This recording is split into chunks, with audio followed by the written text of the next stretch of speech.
Mobile पीछे करो यार। ये उन्होंने एक ऑपरेशन सिंदूर को अंजाम दिया। मैंने अपनी बात में ये कहा कि एक इंटरनेशनल कैंपेन हमको चलाना चाहिए टीआरएफ के ख़िलाफ़, और ख़ास तौर से सिक्योरिटी काउंसिल इसको डिजिग्नेट करे और हमको यूनाइटेड स्टेट्स ऑफ अमेरिका को ये बताना है कि वो अपने ही मुल्क में इसको फॉरेन टेररिस्ट ऑर्गेनाइजेशन डिजिग्नेट करे। और क्योंकि आप देखेंगे फरवरी 2025 में हाफिज़ सईद के बेटे हाफिज़ अब्दुल रऊफ़ की एक स्पीच है पीओके में, जिसमें उसने कहा कि 2025 तमाम साल हम लोग जिहाद करेंगे। तो ये जिहाद का नाम लेकर ये भारत में गलत नाम लेकर कत्ल करना चाहते हैं, आतंक फैलाना चाहते हैं। तो यूएस को हम रिक्वेस्ट करें, उनको लॉबी करें कि ये टीआरएफ को एक फॉरेन टेररिस्ट ऑर्गेनाइजेशन बनाएं, पाकिस्तान को एफएटीएफ के ग्रे लिस्ट में डाला जाए। यूनाइटेड किंगडम से हमने ट्रेड डील किया है, अब क्या क्या बहुत सी चीज़ें कम हो जाएंगी, टैरिफ कम होगा। तो हम यूके गवर्नमेंट से कहें कि वो भी टीआरएफ को बैन करें और यूके ट्रेजरी पाकिस्तान को सैंक्शन करे। यूनाइटेड स्टेट्स से हम ट्रेड डील करने जा रहे हैं और यूएस प्रेसिडेंट ने कहा कि ज़ीरो टैरिफ होगा एग्रीकल्चर पर।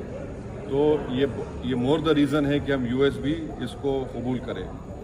अब कश्मीर में गवर्नमेंट के पास एक बहुत सुनहरा मौका है, तारीख़ी मौका है कि वो यकीनन पाकिस्तान को कन्फ्रंट करें मगर कश्मीरियों को अडॉप्ट करें। आप कश्मीरियों को ख़रीब करें, और ख़ास तौर से मैंने कहा कि जो पूंछ में जो लोगों की मौत हुई, सिविलियन लोगों की, और उरी में जो लोग ज़ख्मी हुए, जिनके घर को नुकसान पहुंचा, गवर्नमेंट उनको टेररिस्ट विक्टिम का ऐलान करे क्योंकि पाकिस्तान शेलिंग में उनकी मौत हुई है, और सिक्योरिटी रिलेटेड एक्सपेंडिचर के तहत मरने वालों को एक्सग्रेशिया दिया और सरकार उनका घर बना के दे। और मैंने कहा कि साउथ कश्मीर में गवर्नमेंट को बहुत एहतियात से काम करने की ज़रूरत है, वहाँ के यूथ को हमको क़रीब करना है। और जो ऑपरेशन सिंदूर हुआ उसका मेरी नज़र में सबसे बड़ा इम्पोर्टेंस ये है कि मुरीद की और भावलपुर पर अटैक होना, ये नॉन टेररिस्ट ऑर्गेनाइजेशंस के हेडक्वार्टर्स है। ये बहुत अहम बात है जिसको हमको समझने की ज़रूरत है। मिलिट्री स्ट्रेटजी वाइज आप देखेंगे अब हमारे देश के लिए दो फ्रंट हॉस्टिलिटी होगी, एलएसी और एलओसी पर, इसलिए कि जब 16 में उरी हुआ, 2019 में हम बालाकोट किए, आज हमारी 50,000 फौज गलवान और पे बैठी हुई है। तो ये टू फ्रंट हॉस्टिलिटी को हमको देखने की ज़रूरत है। चाइना से हम इतना एक्सपोर्ट कर रहे हैं, इंपोर्ट से ज़्यादा चाइना से इतना इंपोर्ट कर रहे हैं, एक्सपोर्ट से ज़्यादा हो रहा है। तो हम चाइना पर भी इम्प्रेस करें कि वो पाकिस्तान को, टीआरएफ को, जितने टेररिस्ट वांटेड हैं इंडिया, उसको हवाले करें। और गवर्नमेंट से मैंने गवर्नमेंट से कहा कि आपने अच्छा जवाब दिया ओआईसी को, और तुर्किया को हमको समझाना है कि तुर्किया पूरे विश्व में एक ऐसा कंट्री है जो अपने ही देश में जो टेररिस्ट ऑर्गेनाइजेशन है कर्ड्स, उनको बॉम्ब करता है। इराक़ में जब तक उनसे डील नहीं हुई वहाँ बॉम्ब करता था, अब सीरिया में भी बॉम्ब करता है।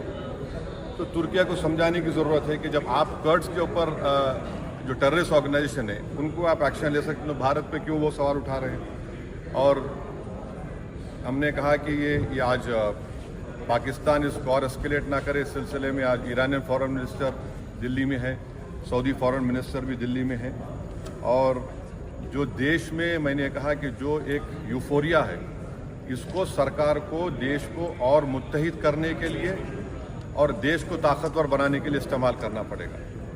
और जो लोग मैंने जिक्र किया, हिमांशी, उस बच्ची का जिसने अपने पति को खोया 6 दिन की शादी के बाद, कि किस तरह सोशल मीडिया पर उसके ऊपर रिकेक हमले किए गए। और आखिर में मैंने कहा कि न्यूयॉर्क टाइम्स, रॉयटर्स और CNN ने एक कहा कि भटिंडा में एक रफाइल गिरा है। वो सही है गलत है हम नहीं जानते, मगर हमने एक गवर्नमेंट से कहा कम से कम इंडियन एयरफोर्स को आप कहिए कि उसको डिनाई करे, ताकि हमारे आर्म फोर्सेस का मोराल और उनके रेपुटेशन में कोई कमी ना आए। Thank you. अभी आपको बोल दिया सर।